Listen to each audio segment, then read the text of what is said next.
Convido os irmãos que abram a palavra de Deus, na carta aos Filipenses, capítulo de número 1, versículos de 21 ao 26.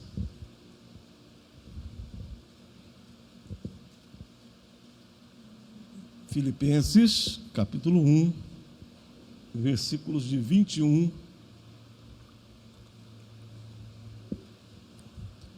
ao 26. Amém? Diz assim a palavra do Senhor: porque para mim o viver é Cristo e o morrer é ganho. Mas se o viver na carne me der fruto da minha obra, não sei então o que deva escolher, mas de ambos os lados estou em aperto, tendo desejo de partir e estar com Cristo, porque isto é ainda muito melhor. Mas julgo mais necessário, por amor de vós, ficar na carne. E tendo esta confiança, sei que ficarei e permanecerei com todos vós para proveito vosso e alegria da fé, para que a vossa alegria aumente por mim em Cristo Jesus, pela minha nova ida a vós. Senhor nosso Deus, Pai de infinita bondade, Deus de misericórdia, nós estamos, Senhor, aqui em Tua casa. Iremos nessa noite, Senhor, iniciar uma nova fase, Senhor, de estudos da Palavra de Deus. Estudando, Senhor, a carta do apóstolo Paulo aos Filipenses. Conduza, Senhor, a nossa jornada, e que Teu nome, Senhor, seja sempre exaltado. Ó Senhor, usa-me como instrumento em Tuas mãos, dá-me, ó Deus, a sabedoria, a ciência, a capacitação, a graça para transmitir, Senhor, a Tua palavra, Senhor, com autoridade, e abençoa, Senhor, cada um dos Teus servos e servas que com o coração aberto possam ouvir, Senhor, a Tua palavra. Senhor, eu Te louvo e Te bendigo, no nome santo do Senhor Jesus. Amém. Graças a Deus. Os irmãos podem sentar-se. É muito bom quando nós nos reunimos com o propósito de estudarmos a palavra de Deus. E hoje nós vamos iniciar uma nova série de estudo bíblico a respeito da carta do apóstolo Paulo aos Filipenses. Esta carta que traz como tema a alegria de viver por Cristo. Amém? Será que nós podemos dizer, como Paulo diz aqui no versículo 21 do capítulo 1, quando ele diz assim: porque para mim o viver é Cristo e o morrer é lucro. Amém? Já não sou mais eu quem vivo, né? Ele disse isso na carta aos Gálatas: Jesus Cristo vive em mim. Então, aqui está o tema da carta, a alegria de viver por Cristo. Então, Filipenses é a carta da alegria. Aquele que vive por Cristo, ele tem esperança da glória de Deus. São os inúmeros motivos para nós termos um coração alegre. O próprio Paulo, lá na sua carta aos Romanos, ele diz que o cristão verdadeiro, ele é alegre porque ele tem esperança da glória de Deus. Ele é alegre porque mesmo em meio às tribulações da vida, ele adquire experiência com Deus. E ele é alegre em Deus porque aquilo que ele não poderia resolver, Deus enviou Jesus Cristo como solução. Amém? Então não há motivo para um cristão verdadeiro ser triste. Tem um hino antigo que diz assim: Não pode ser triste um coração que ama Cristo. Não pode ser triste um coração que ama a Deus. Por isso eu canto aleluia. Não pode ser triste um coração que ama a Deus.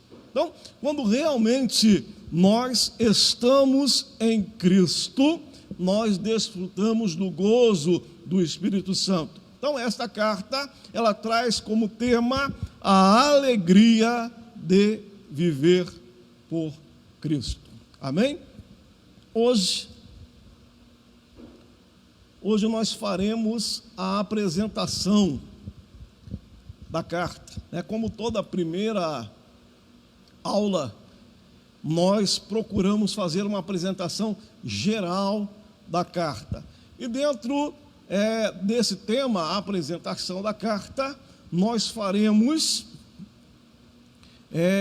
observaremos alguns assuntos. Nós vamos falar sobre as considerações preliminares a respeito da carta. O que é isso, pastor? Nós vamos falar sobre a autoria da carta, o destinatário da carta, vamos falar sobre a datação da carta, depois nós vamos falar sobre o propósito da mesma, por que Paulo escreveu a carta aos Filipenses. Depois nós faremos uma visão panorâmica do seu conteúdo, ou seja, quais os principais assuntos abordados na carta. E por fim, nós veremos algumas características especiais da carta aos Filipenses. Amém? Então vamos prosseguir com o nosso estudo. Então, Filipenses, ele é uma das epístolas da prisão. Quando nós falamos epístolas da prisão, é um conjunto de carta, que foram escritas no período em que o apóstolo Paulo esteve preso em Roma por causa do Evangelho. Então, juntamente com a carta aos Efésios, aos Colossenses e a carta pessoal a Filemon, mais essa carta aos Filipenses, essas 4 cartas são aquilo que nós chamamos de as epístolas da prisão. Ela é chamada de a epístola da alegria. Por quê? Porque ela descreve os laços afetivos entre a igreja e Paulo, que a gente vê durante todo o teor da carta. Ele escreveu essa carta quando estava prisioneiro por amor a Cristo. Aqui no capítulo 1, o versículo de número 7, diz assim: contudo, tenho por justo sentir isto de vós todos, porque vos retenho em meu coração, pois todos vós fostes participantes da minha graça, tanto nas minhas prisões, como na minha defesa e confirmação do Evangelho. Agora vamos ler o versículo 12 ao 14, também do capítulo 1. Diz assim: e quero, irmãos, que saibais que as coisas que aconteceram contribuíram para maior proveito do Evangelho, de maneira que as minhas prisões em Cristo foram manifestas por toda a guarda pretoriana e por todos os demais lugares. E muitos dos irmãos no Senhor, tomando ânimo com as minhas prisões, ousam falar a palavra mais confiadamente, sem temor. Então,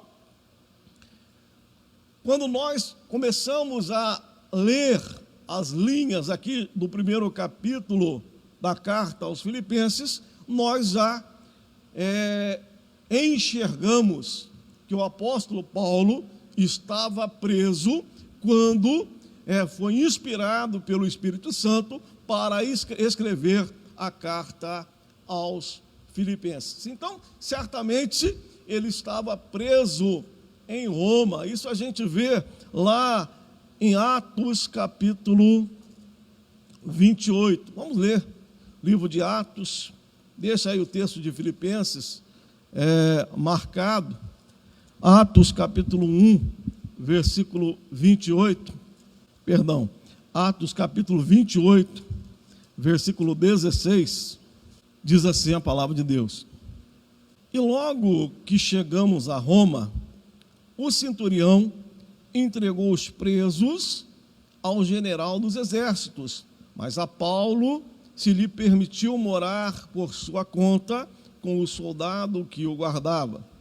E aconteceu que 3 dias depois, Paulo convocou os principais dos judeus, e junto deles, lhe disse: varões e irmãos, não havendo feito eu nada contra o povo ou contra os ritos paternos, vim, contudo, preso desde Jerusalém, entregue nas mãos dos romanos. Agora vamos ler versículo 30 e 31.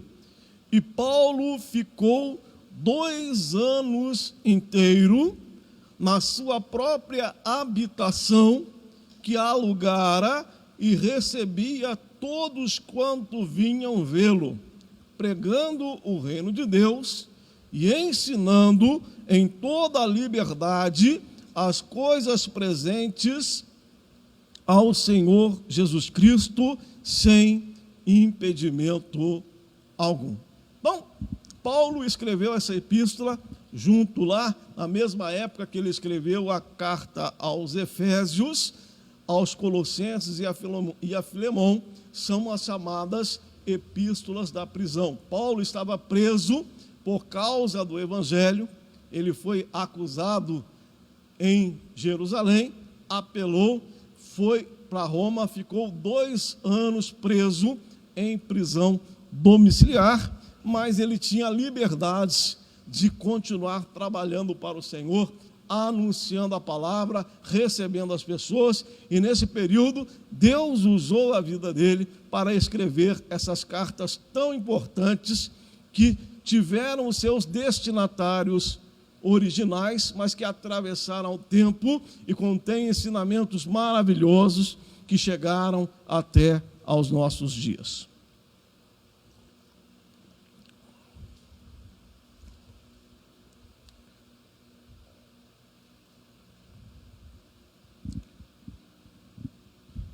Essa carta, quando a gente fala carta aos Filipenses, é uma carta destinada a uma igreja gentílica. A cidade de Filipos, ela ficava localizada na Macedônia Oriental, a 16 quilômetros do mar Egeu. Foi assim chamada em homenagem a Filipe II da Macedônia, pai de Alexandre o Grande.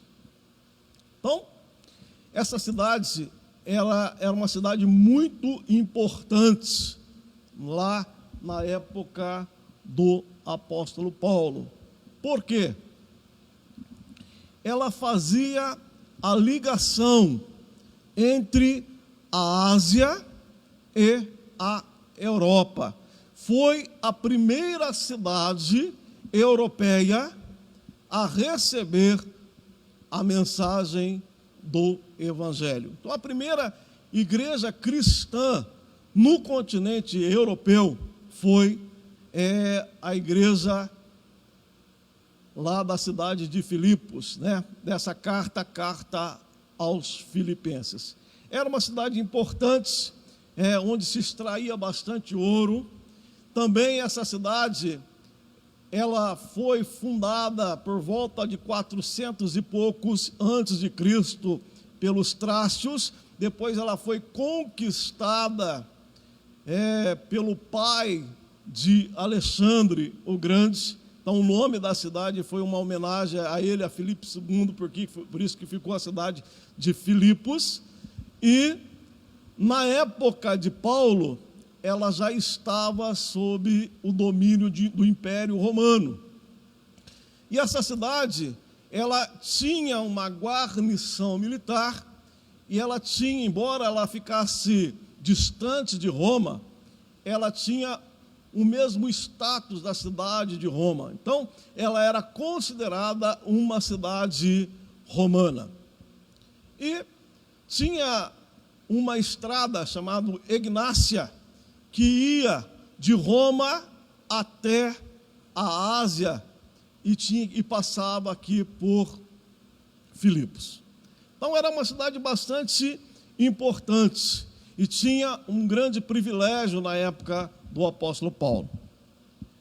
Esta igreja, ela foi fundada por Paulo e sua equipe de cooperadores, Silas, Timóteo e Lucas, na sua segunda viagem missionária, em obediência a uma visão que Deus lhe deu em Troade. Então vamos ler um texto de Atos, muito interessante, que fala sobre isso. Atos capítulo 16, versículo 9. Eu vou ler alguns versículos e vou comentar, porque o intervalo ele é bastante grande, né? Começa no capítulo 16, do versículo 9 ao versículo de número 40. Diz assim: E teve Paulo de noite uma visão em que se apresentava um varão da Macedônia e lhe rogava, dizendo: Passa a Macedônia e ajuda-nos. E logo depois desta visão, procuramos partir para a Macedônia, concluindo que o Senhor nos chamava para lhes anunciarmos o Evangelho. E navegando de Troade, fomos correndo em caminho direito para Samatrácia, e no dia seguinte para Neápolis, e dali para Filipos, que é a primeira cidade desta parte da Macedônia, e uma colônia, e estivemos alguns dias nesta cidade. Então, o apóstolo Paulo estava em Troade, e ele tem uma visão. Ele vê um homem macedônio, um varão da Macedônia, clamando: passa a Macedônia e venha nos ajudar. E ele e sua equipe é composto por Silas, Timóteo e Lucas, né? Lucas foi quem escreveu o livro de Atos. E a gente vê que ele está falando aqui, ó. E depois dessa visão procuramos. Então Lucas estava com Paulo nesta época. Então eles vão até a Macedônia, dirigido por esta visão. Quando eles chegaram lá, eles começaram a evangelizar. E como de costume, o apóstolo, primeiro ele procurava onde? As sinagogas. Primeiro o judeu. E eles iam para a sinagoga, mas à margem lá de um rio, tinha uma mulher que vendia púrpura, chamada Lídia, e eles pregaram para ela, e ela deu crédito.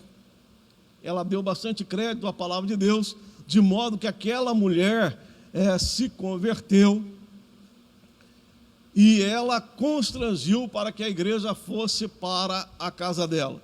E ali, Lídia e a sua família são os primeiros convertidos ali da cidade de Filipos. Depois, nós continuamos o texto, a gente vai ver que Paulo, quando ele estava indo para a oração, toda vez que ele passava, tinha uma mulher que tinha um espírito de adivinhação, e falava: lá vai o servo do Deus vivo. E um dia Paulo, incomodado com aquilo, repreendeu aquele espírito imundo da vida da mulher, e por causa disso aquela mulher dava lucro para aquele povo. Paulo foi preso, açoitado, e depois a gente vê a história continuando, Paulo lá com Silas na prisão, e eles tinham sido açoitados, eles estavam louvando a Deus quando há um terremoto, e aqueles grilhões todos se soltam, e a gente vê a conversão do carcereiro de Filipos. Então, capítulo 16, do versículo 9 ao versículo 40, narra justamente esta experiência missionária vivida por Paulo e como surgiu a igreja ali na cidade de Filipos.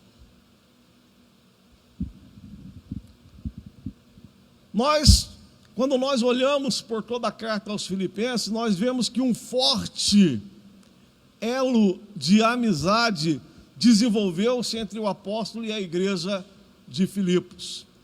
Então, várias vezes, essa igreja enviou ajuda financeira a Paulo, né? Vamos dar uma olhadinha nisso, como essa igreja se preocupava com o apóstolo Paulo. Segunda carta do apóstolo Paulo agora aos Coríntios,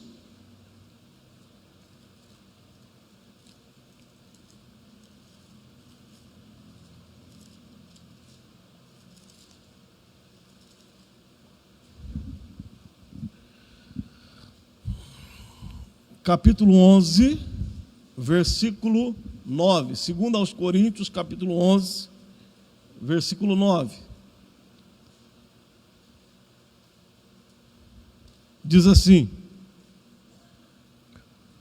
porque os irmãos que vieram da Macedônia supriram a minha necessidade, e em tudo me guardei de vos ser pesado, e ainda me guardarei. Vamos ler agora aos Filipenses, capítulo 4.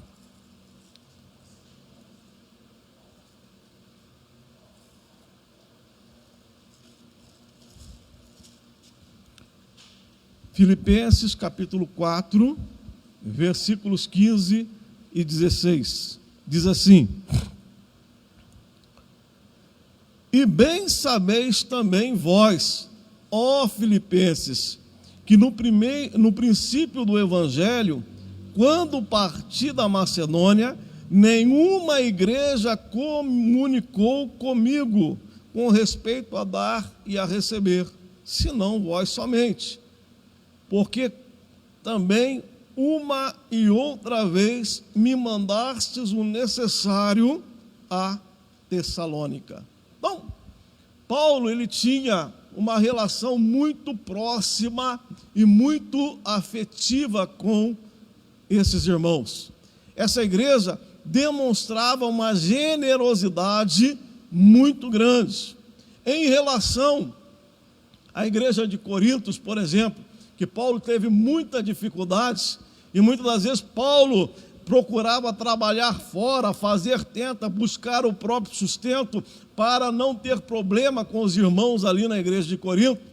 Com a igreja de Filipos, a igreja da Macedônia, eles eram mais liberais, mais tomados pela generosidade, e muitas das vezes eles demonstraram o afeto, o carinho, o zelo pela vida do apóstolo, suprindo as suas necessidades. Um texto bastante conhecido aqui na carta aos Filipenses, capítulo 4, que muitas das vezes nós ouvimos esse texto fora de contexto, quando diz assim: tudo posso naquele que me fortalece. Mostra Paulo agradecendo aos filipenses pelo carinho, pelo cuidado, ao lembrarem dele e das dificuldades que ele estava enfrentando na prisão, e eles juntaram donativos para que fossem enviados para sustento da vida do apóstolo. E Paulo vai dizer: sei ter em abundância, como sei padecer dificuldades. Tudo posso naquele que me fortalece. Todavia, vocês fizeram bem em participar das minhas dificuldades. Então, Paulo, ele vai desenvolver com esta igreja uma forte relação de amizade, tanto em relação ao apóstolo com a igreja e da igreja também para com o apóstolo. Quando nós olhamos em Atos, capítulo 20,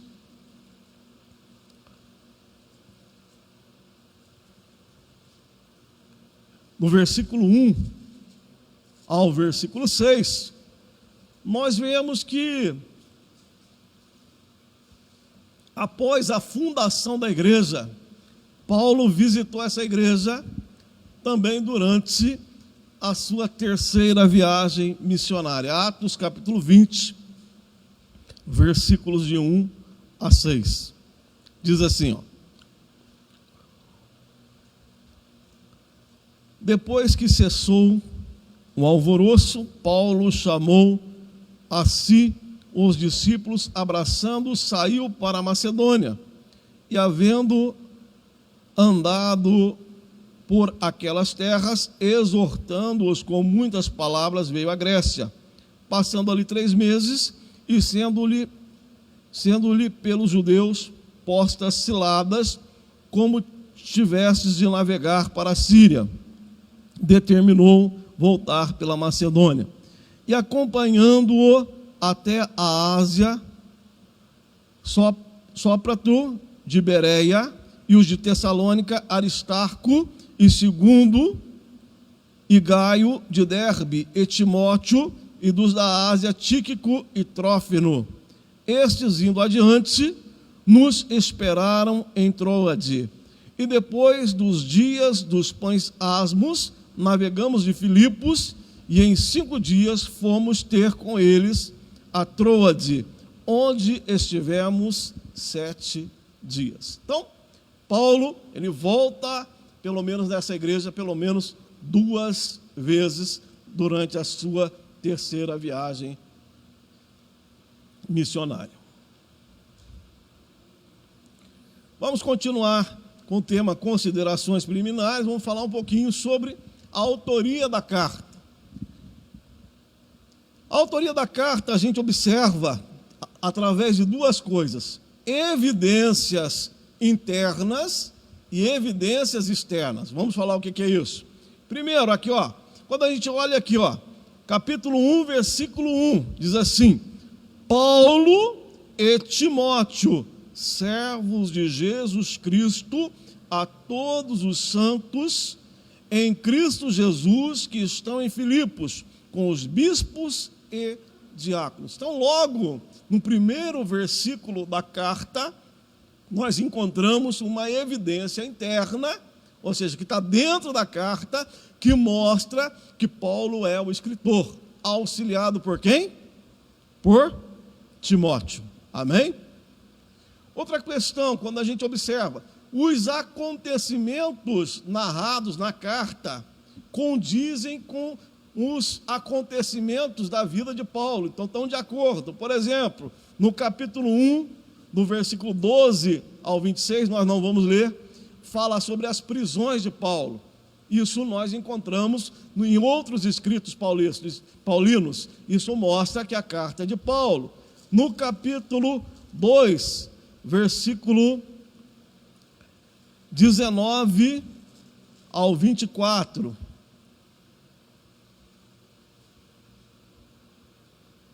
mostra o relacionamento de Paulo com Timóteo. Vê lá: espero no Senhor Jesus que em breve vos mandarei Timóteo, para que também eu esteja de bom ânimo, sabendo dos vossos negócios, porque ninguém tem de igual sentimento que sinceramente cuide do vosso estado, porque todos buscam o que é seu e não o que é de Cristo. Mas bem sabeis qual a sua experiência e que serviu comigo no Evangelho como filho e pai. Então, o relacionamento entre Paulo e Timóteo nós vamos encontrar no livro de Atos, na carta a Timóteo e em vários outros escritos do Novo Testamento. Então, tudo isso são evidências que mostram que realmente a carta é do apóstolo Paulo.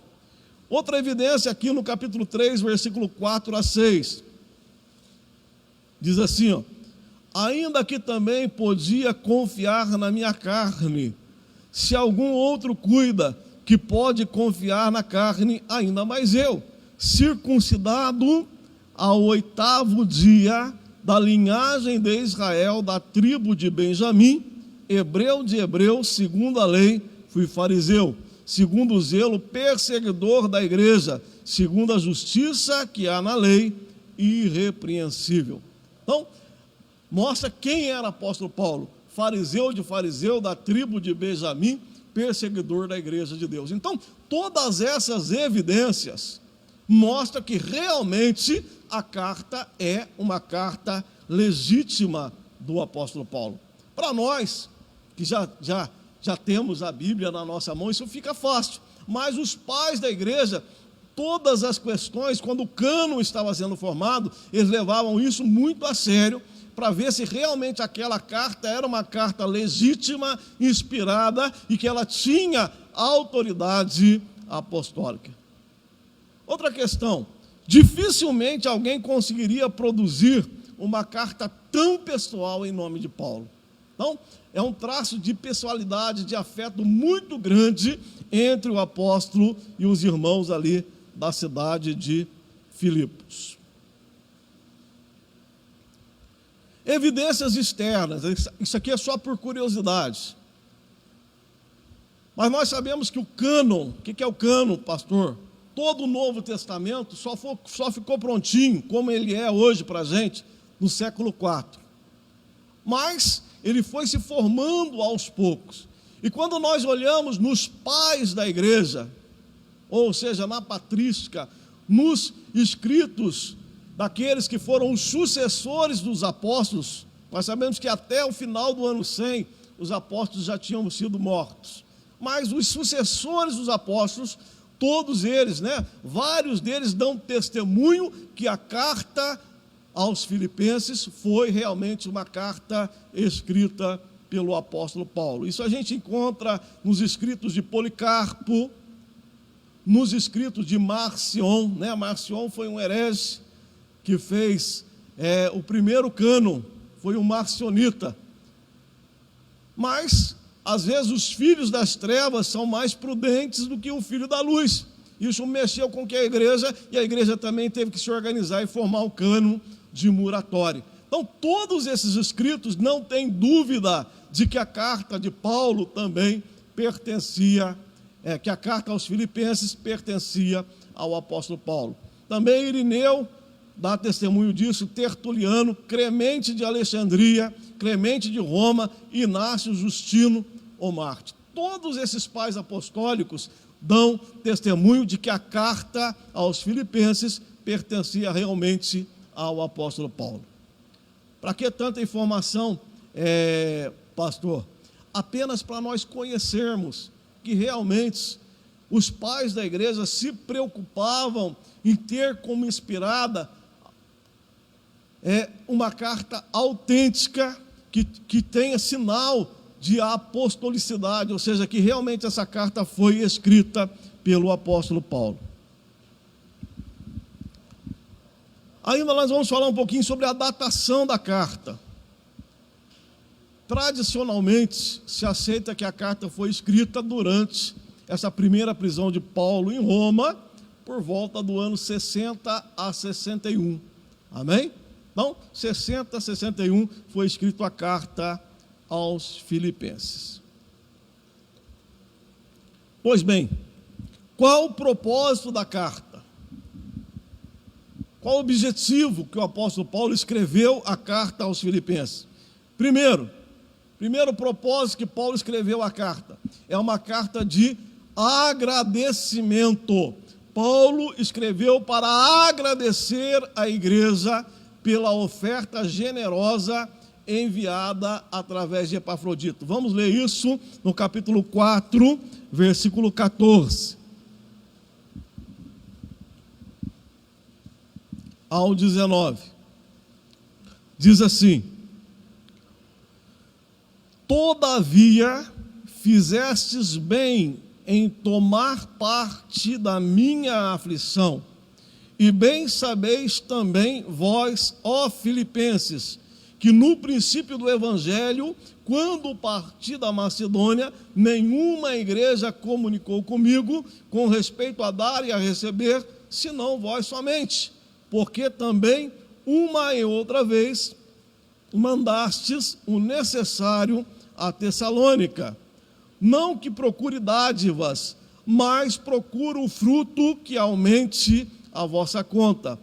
Mas bastante tenho recebido e tenho abundância, cheio estou, pois que recebi de Epafrodito o que da vossa parte me foi enviado, como cheiro de suavidade, sacrifício agradável e aprazível a Deus. O meu Deus, segundo as suas riquezas, suprirá todas as vossas necessidades em glória por Cristo Jesus. Então, o primeiro propósito da carta é que Paulo havia recebido uma oferta generosa dos irmãos da Macedônia, enquanto ele estava preso, e o irmão Epafrodito, que foi lá levar, nós vamos ver isso no decorrer da carta, esse irmão quase morre, mas chega e entrega aquela oferta ao apóstolo Paulo, e Paulo escreve essa carta, dá na mão dele, para que ele vá lá, uma carta de agradecimento.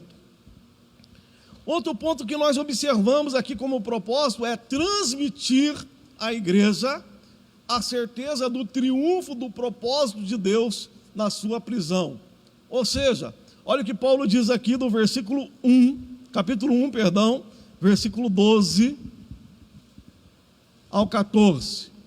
E quero, irmãos, que saibais que as coisas que me aconteceram contribuíram para maior proveito do Evangelho, de maneira que as minhas prisões em Cristo foram manifestas por toda a guarda pretoriana e por todos os demais lugares, e muitos dos irmãos do Senhor, tomando ânimo com as minhas prisões, ousam falar da palavra de Deus mais confiadamente e sem temor. Amém? Repita comigo: todas as coisas cooperam para o bem daqueles que amam a Deus e que são chamados segundo o seu decreto. Amém? Então, quando algumas coisas aparentemente ruins acontecem na nossa vida, mas pode ter certeza que tem um propósito maior, amém? Tem um propósito maior. Então, Paulo, ele estava preso por causa do Evangelho. E muitos irmãos se entristeceram por isso. E Paulo escreve que não era motivo de ficar triste, porque a sua prisão tinha um propósito. E muitos foram animados, encorajados com a prisão de Paulo, de modo que contribuiu ainda mais para que o Evangelho crescesse. Outro propósito aqui da carta que a gente observa era assegurar à igreja que o mensageiro por ela enviado, Epafrodito, cumprira fielmente a sua tarefa. Vamos ler no capítulo 2, versículo 25. O irmão foi levar uma grande quantidade de dinheiro e o irmão desapareceu. Demorou mais do que o previsto. Então Paulo explica o porquê que o irmão demorou, que ele esteve doente, quase à morte, mas que ele cumpriu o propósito e retornou com essa carta de agradecimento. Capítulo 2, versículo 25. Julguei, contudo, necessário mandar-vos Epafrodito, meu irmão e cooperador, e companheiro nos combates, e o vosso enviado, para prover as minhas necessidades. Porquanto tinha muita saudade de vós, todos, e estava muito angustiado, de que tivesseis ouvido que ele estivera doente. E de fato esteve doente, quase à morte, mas Deus se apiedou dele, e não somente dele, mas também de mim, para que eu não tivesse tristeza sobre tristeza, por isso vou-lo enviei mais depressa, para que vendo-o outra vez, vos regozijais e eu tenha menos tristeza. Recebei-o, pois, na parte com todo gozo, e tende em honra, porque pela obra de Cristo chegou até bem perto, próximo da morte, não fazendo caso da vida, para suprir para comigo a falta do vosso serviço. Então, Paulo escreveu para dar notícia o porquê que aconteceu tamanho atraso do retorno do irmão Epafrodito, mas que tinha sido um sucesso, embora o irmão padeceu tanto na viagem que o irmão chegou muito próximo à beira da morte. E o outro propósito era levar aos membros da igreja a se esforçarem a conhecer melhor o Senhor, conservando a unidade, a humildade, a comunhão e a paz. Então Paulo vai mostrar a importância da humildade, que não devíamos fazer nada por vanglória. Ele mostra a humildade, citando o exemplo de Cristo, a importância da comunhão e do viver em paz. Então ele aproveita essa carta também para resolver alguns pequenos problemas que estavam acontecendo na igreja, que chegou ao seu conhecimento. Tinha duas irmãs que eram abençoadas, mas elas estavam de brigas e semeando contenda dentro da igreja. E ele pede, nessa carta ele vai corrigir essas irmãs e pedir para que o cooperador daquela igreja ajude aquelas irmãs a se reconciliarem e a zelarem pela unidade da igreja.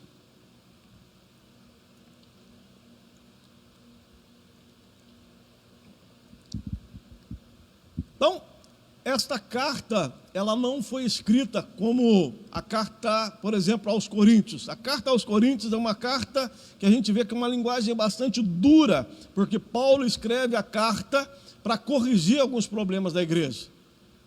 Se a gente pegar 2 Coríntios, então ele pergunta: vocês querem que eu vou aí com a vara ou com amor? Mas essa carta não. Ela tem uma linguagem mais cordial, mais de afeição e apreço por aquela congregação. Embora, mesmo assim, ele aproveita para fazer algumas correções. Do início ao fim da carta, ele focaliza Cristo como propósito de vida. É o que a gente leu como leitura introdutória aqui no versículo 21 do capítulo 1, porque para mim o viver é Cristo. Então isso ele vai trabalhar em toda a carta, do início ao fim, e mostra que o cristão verdadeiro, ele tem que ter uma esperança de vida eterna. Isso a gente vê bastante claro aqui no capítulo 3, versículo 20, quando ele diz assim: mas a nossa cidade está nos céus, donde também esperamos o Salvador, o Senhor Jesus Cristo, que transformará o nosso corpo abatido para ser conforme o seu corpo glorioso, segundo o seu eficaz poder de sujeitar também a si todas as coisas.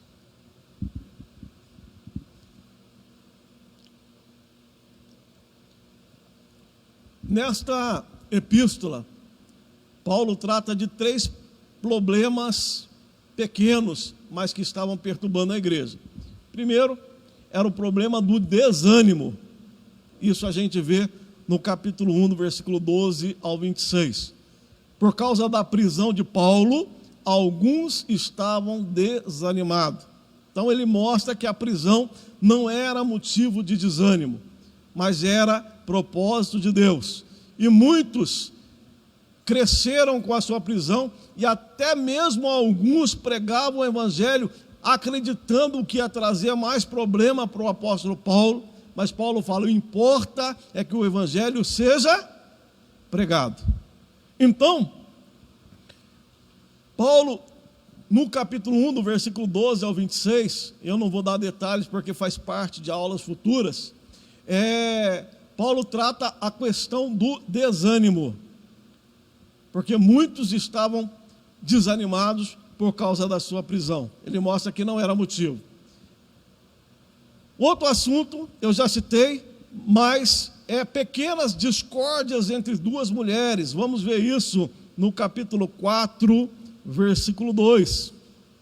Ele diz assim, rogo a Evódia e a Sintique que sintam o mesmo no Senhor, ou seja, que tenha o mesmo parecer.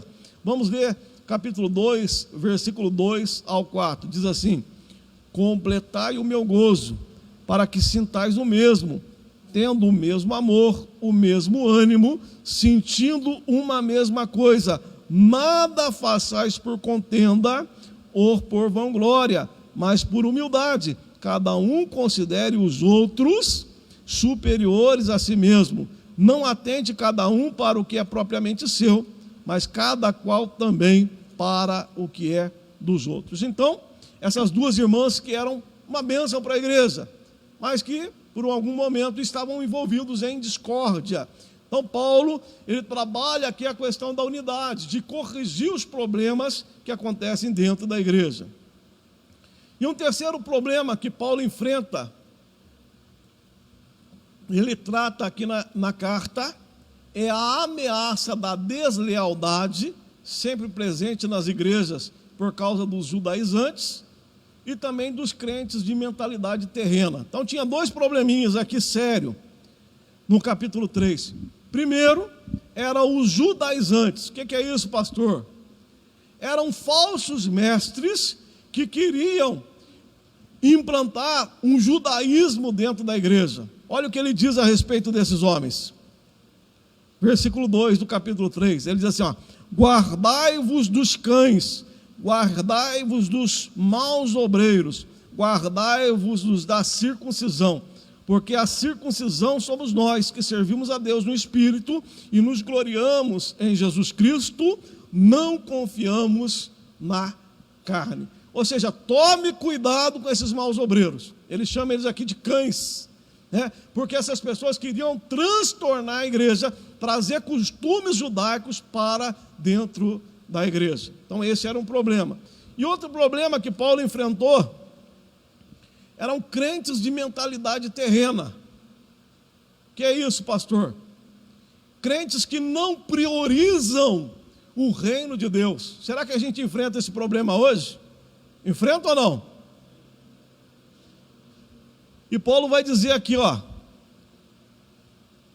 no versículo 19, o fim deles é a perdição, o Deus deles é o ventre, e a glória deles era para a confusão deles mesmos, que só pensam no quê? Nas coisas terrenas. Mas a nossa cidade está nos céus, donde também esperamos o Salvador, o Senhor Jesus Cristo, que transformará o nosso corpo para ser conforme o seu corpo glorioso, segundo o seu eficaz poder de sujeitar também a si todas as coisas. Então Paulo tinha um probleminha sério lá. Primeiro, aos judaizantes. Segundo, eram crentes que pensavam só em coisas dessa vida. Estavam com sua mentalidade terrena. Então ele mostra que o cristão verdadeiro, ele tem que ter uma mentalidade no quê? No céu, amém? A nossa cidade está no céu. Nós temos que buscar pensar nas coisas que são de cima.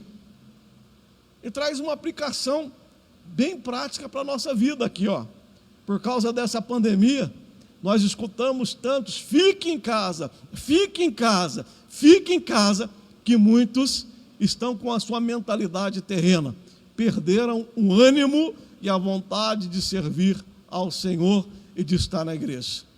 Isso é bastante sério, mas isso sempre aconteceu. O mundo, com os seus atrativos, muitas das vezes, prende o homem nessa terra. Tem um hino antigo que diz assim: passarinhos, belas flores, querem me encantar, são vão terrestres esplendores, mas contemplo o meu lar. Na realidade, o escritor aqui está falando, olha, tem tanta coisa bonita nesse mundo, são tantas coisas que querem me atrair, mas o verdadeiro cristão, ele contempla o seu lar, amém? Ele busca, ele pensa, ele prioriza o reino de Deus.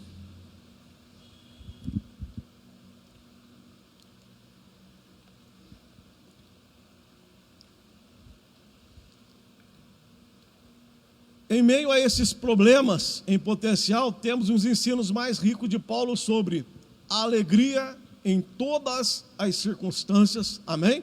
O cristão ele deve ser alegre, independente das circunstâncias. Amém? Repita comigo. Sei ter em abundância, sei padecer dificuldades, tudo posso naquilo que me fortalece. Amém? Isso a gente vai ver Paulo trabalhando nessa carta. A alegria em meio a situações adversas.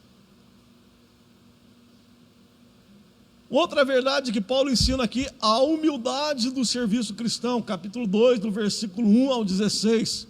Ele vai mostrar que nós não podemos fazer nada por vanglória. O que é vanglória? Por vaidade pessoal. Na obra de Deus, tudo que nós fazemos é para a glória de quem? Do Senhor, amém?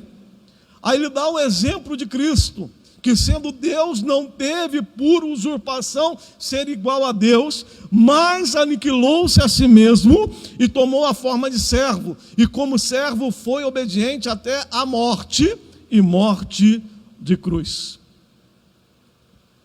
E um terceiro ponto aqui, ele fala do valor incomensurável de conhecer a Cristo. Ou seja, o que é o valor incomensurável? Olha que palavra difícil, pastor. É um valor sem medida. Repita comigo. Cristo é o nosso bem maior. Amém? É o bem maior que nós possuímos. Aqui no capítulo 3, Paulo deixa isso bem claro. Aqui no versículo 7, ele diz assim, ó.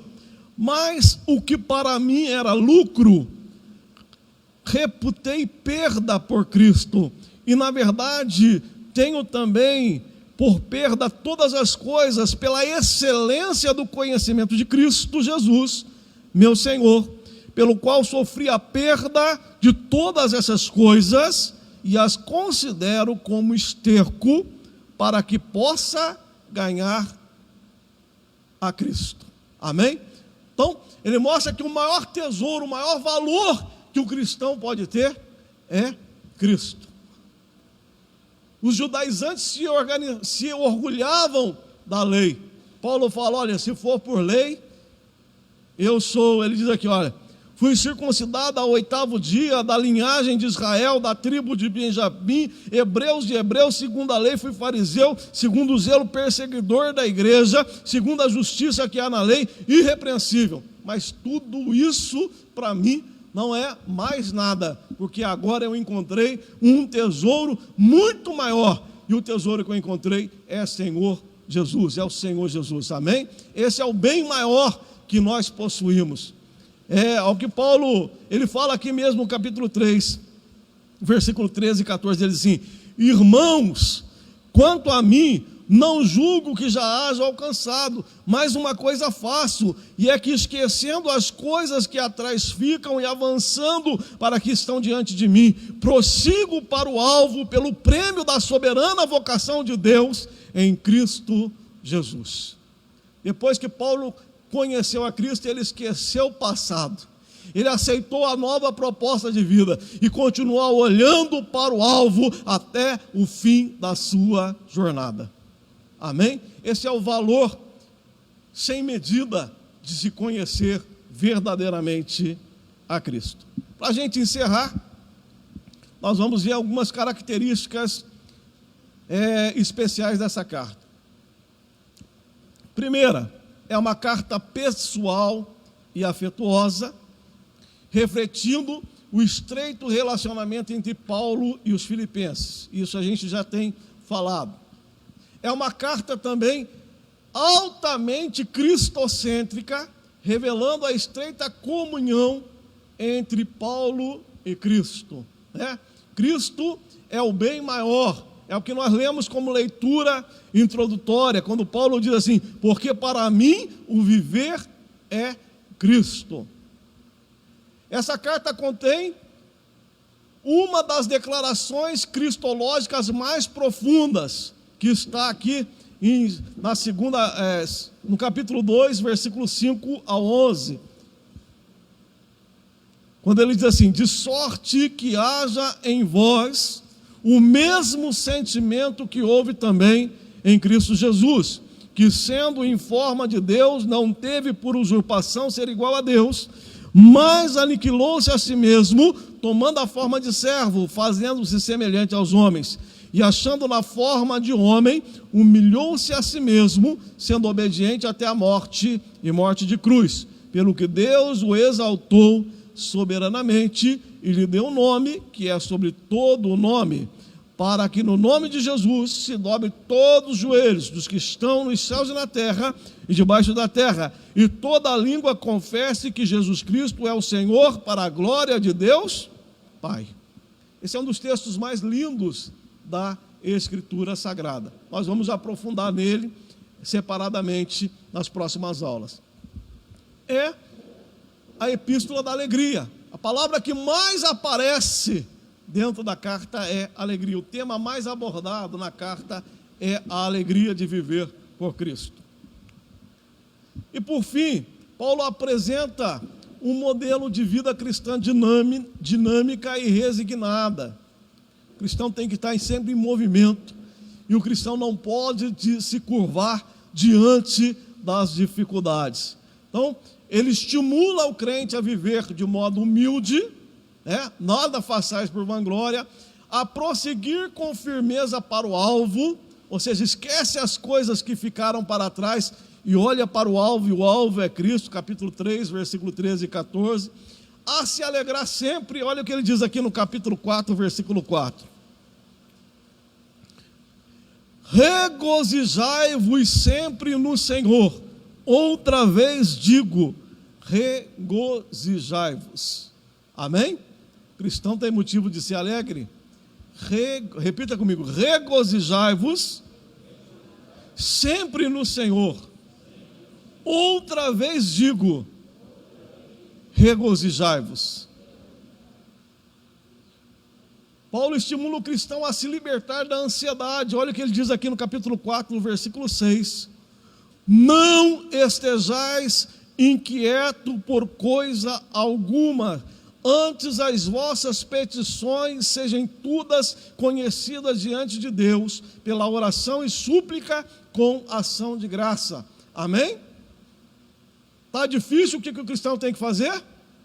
Orar. Amém? Lança sobre ele toda a ansiedade, porque é ele que cuida da nossa vida. Paulo também ensina os crentes a se conter em todas as circunstâncias. Olha o que ele diz aqui no versículo 11. Não digo isto por necessidade, porque já aprendi a contentar-me com o que tenho. Então o cristão ele tem que ter vida de contentamento, amém? Nós temos que ser alegre por todas as fases que nós passamos, amém? Sei ter em abundância, amém? Mas sei também padecer dificuldades. Não adianta eu ser fiel a Deus só quando tudo vai bem. Nós temos que sermos fiéis ao Senhor, independente das circunstâncias que aconteçam na nossa vida. E Paulo ensina isso, amém? Aí a gente pode falar: tudo posso naquele que me fortalece. Então, se está com 1 milhão, ou se está com o tostão, glória a Deus, tudo posso naquele que me fortalece. Por isso que ele diz aqui, que nós devemos fazer tudo mediante a potente graça de Cristo. É esse versículo tão conhecido, né? E eu vou ler e você vai repetir comigo. Posso todas as coisas naquele que me fortalece. Amém? Louvado seja o nome do Senhor. Então hoje, essa aula é uma aula mais técnica. Depois nós vamos começar a leitura versículo por versículo. Isso torna mais dinâmica e a gente consegue fazer mais aplicações para a nossa vida. Mas essa aula é importante para a gente conhecer a carta como um todo. Agora, eu desafio você, na sua casa, a assistir novamente. Essa aula vai ser gravada, vai ser colocada na página da igreja, você vai assistir novamente, vai pegar a sua Bíblia, vai ler toda a carta aos Filipenses, para que a gente possa estudar durante as próximas quinta-feiras, versículo por versículo, toda a carta. Amém? Então hoje nós começamos o nosso estudo. O tema da carta é a alegria de viver por Cristo, e nessa aula nós falamos sobre algumas considerações preliminares. Falamos sobre a autoria da carta, é uma carta escrita por Paulo, o destinatário é a igreja de Filipos, a datação aproximada do ano 62 e 63. Na sequência vimos o propósito, por que o apóstolo escreveu. Vimos uma visão panorâmica dos principais assuntos abordados na carta e algumas características especiais da carta aos Filipenses. Que Deus abençoe os irmãos e encerramos essa aula. Amém? Louvado seja o nome do Senhor. Vamos colocar em pé e vamos agradecer a Deus. Senhor nosso Deus, Pai de infinita bondade, Deus de misericórdia, nós te louvamos, ó Senhor, pelos momentos que passamos, Senhor, aqui na tua casa, estudando um pouco mais da tua palavra. Leva-nos em paz e em segurança, e abençoe grandemente o teu povo. Senhor, é o que eu te peço e te louvo, em nome de Jesus Cristo. Amém. Graças a Deus. O grande amor de Deus, a graça e a paz de nosso Senhor e Salvador Jesus Cristo, a comunhão e a consolação do Espírito Santo, seja com toda a igreja, e juntos vamos dizer amém.